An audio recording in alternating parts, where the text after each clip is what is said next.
Hello. Welcome back to my YouTube channel. If you don't know, on this channel, I bring you productivity, mindset, as well as money management. Okay. So, also, if you don't know, I am Toni and I am a mom, just trying to be able to juggle it all and save some coins. That is it, okay? Got a lot going on, a lot of goals I'm trying to accomplish, and a lot of financial goals I'm trying to accomplish as well.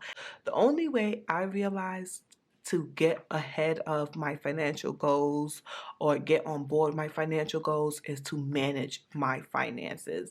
So I started the cash envelope system to help me manage my finances. So if you want to get started with the cash envelope system, I am here to give you all of the details to actually help you get started, help you manage your money, and save some extra money even if you have a really low and tight budget. Okay, so if you want to see that, make sure you hit that subscribe button and just keep watching. Okay, so when starting the cash envelope system, there is a few things you want to keep in mind. Okay, there's just a few things you want to keep in mind so that you can stay on top of everything. Okay, you want to start with your income. Okay, you want to identify your income. Are you paid once a month? Are you paid once a week? Are you paid every 2 weeks? Or however you're paid? And what is your average income, or how much do you get paid for those time periods? Okay, so you need to first identify actually how much money are you bringing in? What is your income? Okay, so at times what happens is people just know they're getting paid and they know they have enough money to cover their bills, but they don't actually know, first of all, how much really are you getting paid, down to the cents, you know what I mean? Not an estimate, but the exact amount. And all forms of income. Are you receiving child support? Are you receiving dividends? Are you receiving any kind of extra money? So you need to identify all of it. Okay, so that is this section here. So if you don't know, this is the Budget Moms financial or budget by paycheck, planner. I bought the printable version, and every year I just print it out and go from there. So yes, I got my money's worth because I think I am going on at least year 3 of having this. So yeah. So like I said, the first thing you want to do is identify income. Okay, you want to know how much you have gotten paid within that certain time frame. Next, you want to identify all of your fixed expenses. Okay, before I go into examples, I want to tell you what a fixed expense is. A fixed expense is an expense that you definitely know the amount of every single month. Okay, nothing is going to change about it in the next day or the next hour. Okay, you receive the bill, you know how much it is regardless. So the bill comes, that's how much you pay, that fixed amount. Okay, so your fixed expense is an expense that does not change. So you need to be able to identify your fixed expenses. So the first thing I would do if I'm just getting started is list out all of my fixed expenses for the entire month. And then I would see which paycheck I should pay each one with. So I identify all of my fixed expenses, the due dates of those expenses, and the amount of those expenses. And then I would see, okay, this one I'll pay with paycheck number 1, and then this bill I'll pay with paycheck number 2 because it's actually due after I get paid the second time for the month. So I would identify that first, my fixed expenses. So let's go into some examples because you might be like, okay, what bills are you thinking? So some fixed expenses are things such as rent, phone bills, internet bills, and things like that. So you know, once the bill comes in the mail or if you get a digital copy or whatever, that is the amount you need to pay when it is due. That's it. Okay, so you need to identify your bills, your fixed expenses, and then you would subtract that amount from your income. Okay, then whatever you have left needs to be divided up between your variable expenses, and other things. So let's go into variable expenses. Variable expenses is expenses that change all the time. So much things can change your variable expense, such as inflation, such as your kids needing diapers, or anything. This week you decide to get more meat at the grocery store. So with your variable expenses, like I said, it is your expenses that are going to change every time you get paid. Okay? So some examples of your variable expenses is things that you spend money on, such as groceries, gas, right? Or even items for your household. So those are your variable expenses. So with your variable expenses, we're down here now. What you would do in this case, let's get you in a little closer. What you would do with the variable expenses is put them into envelopes. You would pay your fixed expenses with your debit or credit card. Some people take out all of the cash they get once they get paid, and then they pay their bills by saving up throughout the entire month from the different paychecks and then depositing the money back into the account and paying the bill. That's how some people do it. The way how I do it is I leave that money in there and I go ahead on and pay it while it is already in there. I don't hold my mortgage, the amount for my mortgage in my house. I don't hold the amount for my rent in my house. If you don't know, I have a mortgage and a rent. But anyway, so I don't hold that money every month in my house. I just hold it in my bank account. But when it comes to whatever is left, people then take that money out, okay, to out of the bank account and into cash, okay? And then they decide to then fill the envelopes that they may have for their variable expenses. So you pay your bills online with the money from your paycheck. You take out the balance, whatever's left over, and then you divide that up into envelope categories. Okay? Whatever is left over, you take it out of the bank, and then you decide, okay, I have enough to put this amount into groceries. I would now put this amount into household. I would now put this amount into personal or gas or groceries or whatever. Okay? So, when it comes to the cash envelopes, okay, I'm going to give you a couple of tips. When it comes to the cash envelopes, I do not walk around with all of my cash envelopes. So many people worry about that, right? You worry, oh my God, if I put $400 for groceries, am I walking around with $400 plus the $250 I have for gas? Am I walking? What if I lose all of that money? I don't. Okay, I do not walk around with all my envelopes. For the most part, I always keep one envelope on me. Most of the time, it's my personal. But then when it comes to groceries, gas, and household, I plan those trips to those stores. So that's when I walk with those envelopes. Other than that, I am not walking around every day with those, just probably my personal.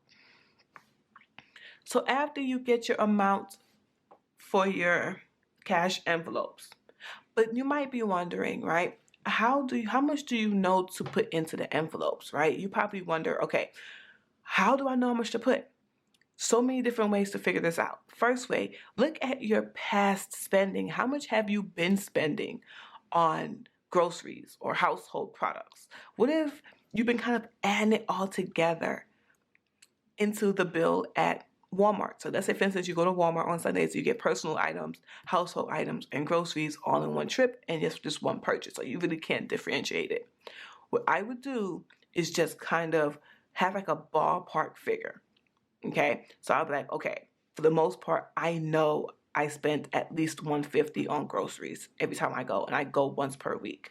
So I would be like, okay, I know I have to go to the grocery store 2 times before I get paid again. So what's going to happen is you are going to be like, okay, groceries. Let's write it out. I don't know why I haven't been writing this out.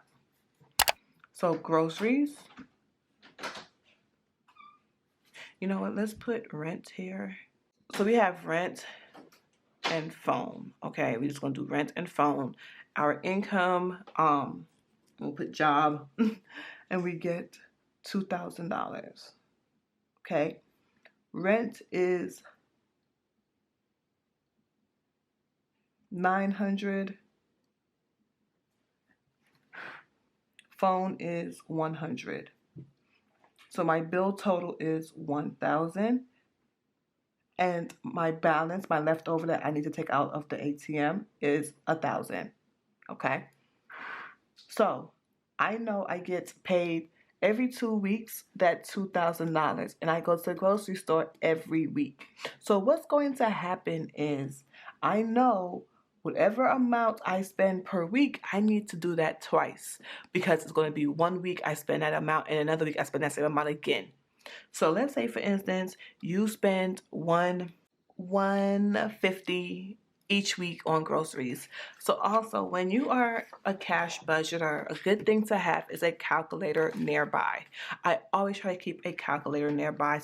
I did plan to tell you some things to get started with cash budgeting. So this is one. So as I go through the video, I am going to be not giving out, but I will be telling you different things that would help you cash budget or start your cash envelope budgeting plan, or whatever you want to call it. So a good thing to have is a calculator. I got this one from Target. Okay. I know I have $1,000 left in cash, and I'm going to spend 300 on groceries because I know I spend 150 a week, and this has to last for 2 weeks. Okay. So my next one is gas. And then for gas, I would say I do 50 a week. So it's going to be 100 because I need to budget for 2 weeks. And then let's say personal. And let's do 50 for personal. Okay. So we have 300 plus 100, that's 450. So 450. So I need to subtract 450. So I'm left with 550. So what's going to happen here is you would then put these amount into your envelopes. So here is your other tip, I guess. Okay. So this is a really big binder. You don't need this size. See, like, yeah. So when it comes to stuffing your envelopes, I think, to be honest, if you were just to have a white envelope, that would be perfect to get started. Another way how I created my envelopes was cardstock. So I had some cardstock. I always pretty much keep cardstock and lamination because I am a teacher, so I always keep a laminator. And I had some labels. So I just printed on the labels the name of that envelope, or what was going to be held in that envelope. So when it comes to the actual envelope, there are so many different envelopes out there. There's so many different ways to put your money into the cash envelopes or whatever. So you could use cardstock and lamination, or even just cardstock and you glue your sides down. I made these clear ones. Okay. And recently, I got a new binder. So as you can see, this was way smaller. And they came with these pouches that have a zip at the top. Okay. And then as far as the paper on the inside, I literally got this from Hobby Lobby. One day I was in there and I printed on it. Okay, I did it, I think this is like a 4x6 if I'm not mistaken. It might not even be a 4x6. So yeah, I can't remember the size of it, but I just made sure it's pretty small to fit into these little pouch so I can know which one is which. And that's it. So I have these, and then I have a little divider. This came with the binder. So these clear pouches are also good if you just want to get the clear pouches. Amazon have them for fairly cheap. And this binder was fairly cheap. So whatever I have in this video, I will have it linked down below. And I got this from Amazon, and I'll have this link down below. But anywho, you would then take your cash, obviously, and put it into the envelopes. Like I said, you can even start with a plain white envelope. Do not go out and get all, you don't have to do all of that to get started. To get started, you might just want a plain white envelope that you can get from the store and call it a day. If you want to get fancy, Michael's sells like a box of like 100 colored envelopes if you want to be fancy for the low. I'm just saying. You then want to put their amounts into the different envelopes, okay? What we are now going to get into is sinking funds. So I know if you have been watching a lot of different videos on cash stuffing, you have heard of sinking funds. If not, guess what? I will tell you. So sinking funds, think about it, right? We have certain events that comes up once a year and we know it's coming up, okay? Prime example, Christmas and birthdays. Okay, we know it's coming up. So opposed to waiting until last minute to start trying to budget or save for it, why not save for it for a year or for quite a few months, opposed to just waiting till the month before and acting as if we didn't know it was coming. So sinking funds is a fund where you think of an event that you want to budget for or you need to budget for. So I'm going to use birthday, someone's birthday, okay? And you know you want to spend, let's say, $200 on that person for their birthday. So what you would do in this situation is count how many months you have to get to that person's birthday. So from the beginning of the year to that person's birthday, you will count how many months it is. So let's say, for instance, it is 10 months. Okay, and you want to save 200. So what you would do is take the 200 and you would divide it by the amount of months you have to actually save. So for the most part, well, we're going to say 11 months, okay? So for the most part, you want to buy the gift most likely before that person's birthday, okay? You want to buy the gift before the person's birthday.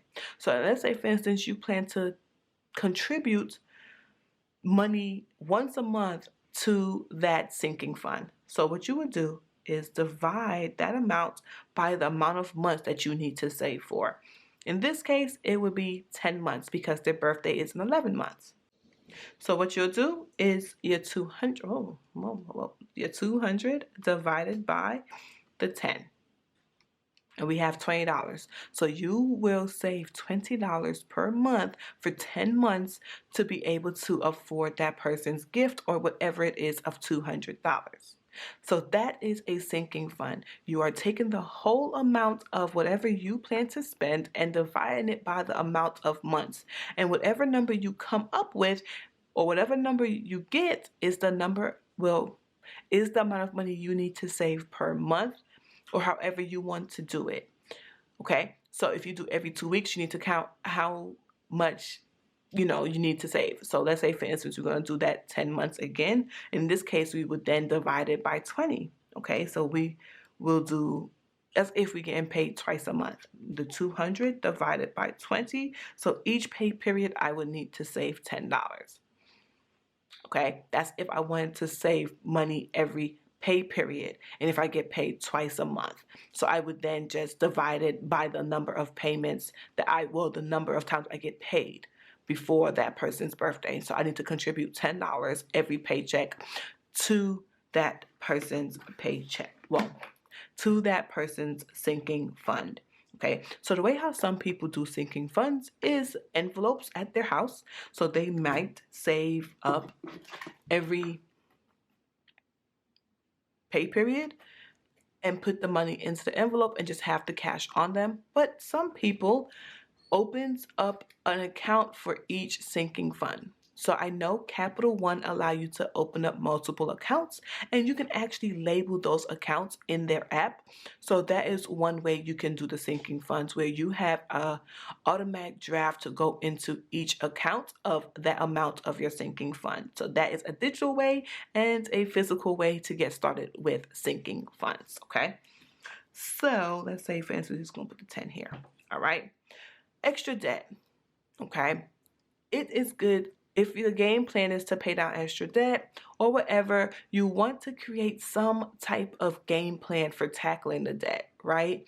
You might be on a really tight budget and you don't have any extra funds in your budget to put towards extra debt payments.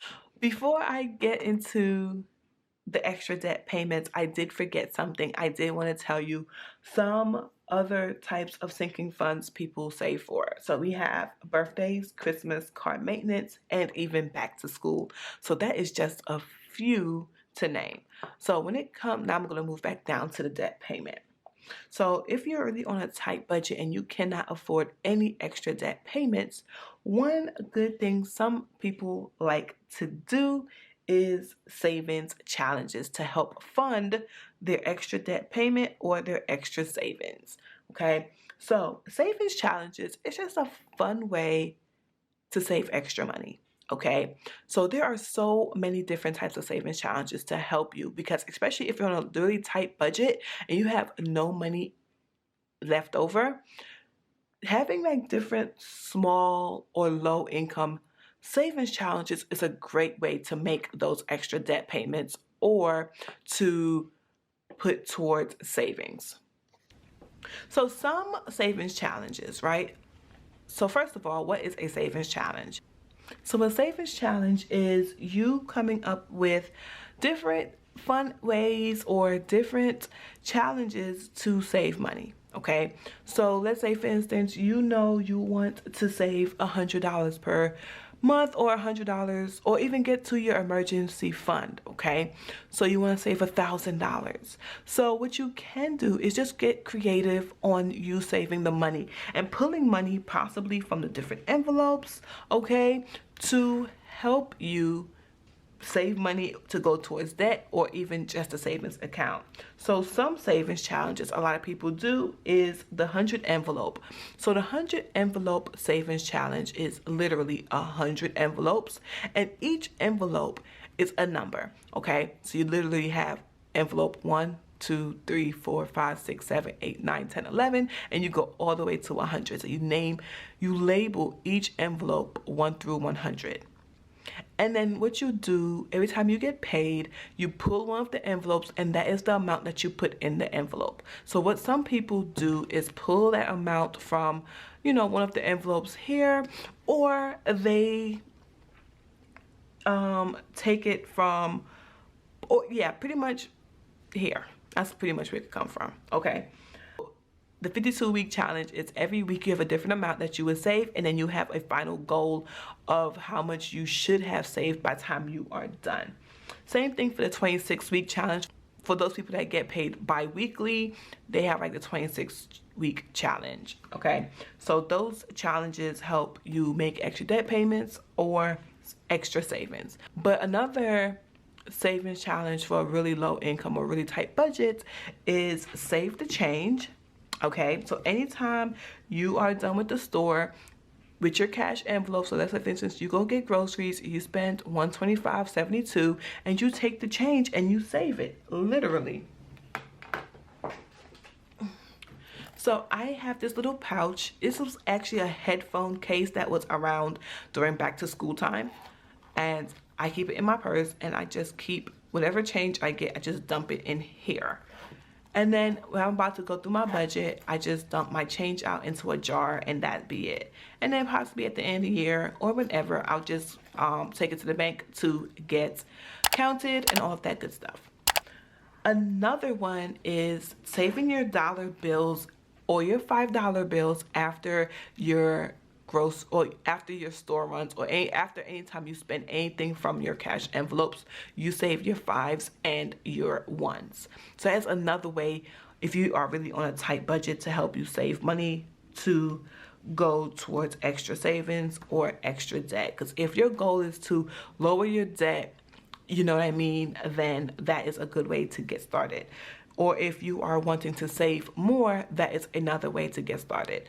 But as I'm talking about these extra payments, if you realize that your budget is putting you into a negative, or you literally don't have enough to even cover envelopes, okay, based on your income, there's a couple of things you're going to need to do, okay? First thing, you are going to need to evaluate all of your fixed expenses. What do you need and what you don't need, okay? But let's say, for instance, you go through that and you take out everything you don't need and you are still cutting it really close. Your next option is you need to make more money, okay? Like, that's the only thing. Either you lower your expenses or you increase your income. If you are wanting to pay off your debt or save money or even just make ends meet, either decrease the expenses or increase the income. I'm telling you now, that's pretty much it, okay? It's either you have an income issue or a fixed expense issue, because don't forget, when it comes to variable expenses, you can always take away from that, right? Let's say, for instance, your grocery budget is too high, you don't have enough for it. You can always find another, well, you can always put things back or whatever the case may be. So your amount can be lower if you need to.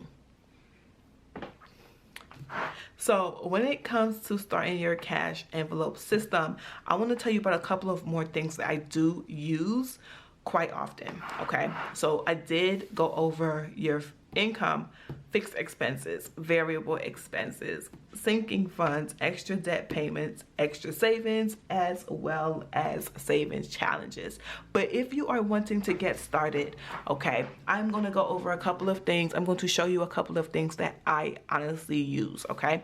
So obviously, you're going to need some type of way to keep up with your budget. So it can literally be a blank white piece of paper and you write it out that way.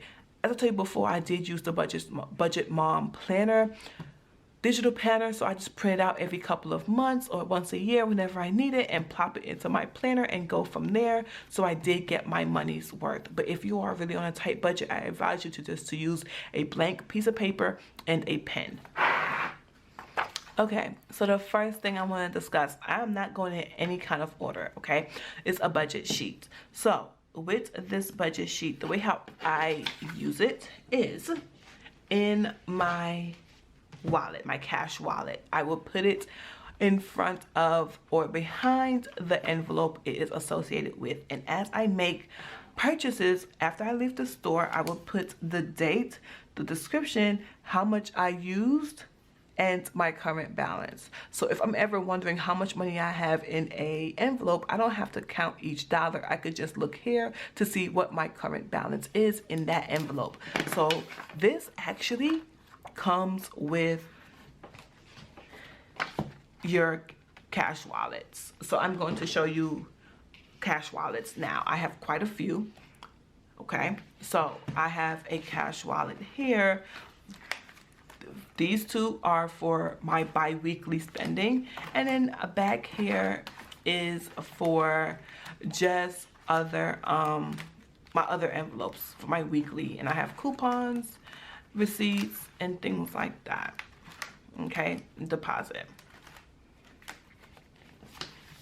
So that is one cash envelope. And then I have another cash envelope here. This is my ongoing, pretty much my revolving sinking funds. If I need socks, underwear, whatever, it comes out of this one, my son, my other son, and my mom. My daughter just gets money into her account. I don't have to deal with cash with her. And I do keep a change pouch in my purse just to keep any loose change in there so that I just could dump it into the jar.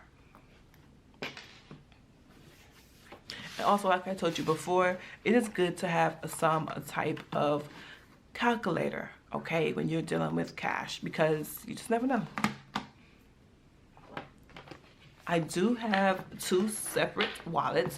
FYI, I don't use them both, kind of. So this is my very old wallet, okay? This is my old cash wallet, okay?